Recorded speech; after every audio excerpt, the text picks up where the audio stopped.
গ্যাংটক থেকে শিলিগুড়ি যাওয়ার জন্য আমাদের হেলিকপ্টার চলে এসেছে, তোমরা দেখতেই পাচ্ছ। আমরা এখন কাউন্টারে চলে এসেছি আর আমাদের এই যে বোর্ডিং পাস রেডি হচ্ছে, ঠিক আছে? মাত্র আর কয়েক মিনিটের অপেক্ষা, আর কিছু না। প্লেনে কিন্তু আমাদের বডি ওয়েট হয় না, তো এখানে দেখলাম আমাদের বডি ওয়েট হয়েছে, প্লাস লাগেজেরও ওয়েট করা হয়েছে, তারপর চেক করে আমাদের একে একে পাঠানো হয়েছে। আমি এখন ফাইনালি আমার স্বপ্ন পূরণ করছি, মানে আমি ভীষণ এক্সাইটেড। ও মাই গড! তবুও আমার মনের মধ্যে ভয় তো আছেই, কারণ আমি কখনো এর আগে উঠি।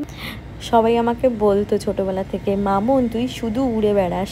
সত্যি আমি উড়েই বেড়াই, আমার মনে হচ্ছে যেন আমি ডানা মেলে উড়ছি। ওপর থেকে নিচটা দেখতে এত ভালো লাগে, আর আমার মনের মধ্যে অনেক কৌতূহলও ছিল যে পাহাড়ের একদম ওপরে কি হয়, কি থাকে, তো সেটাও আমি দেখে নিয়েছি ফাইনালি।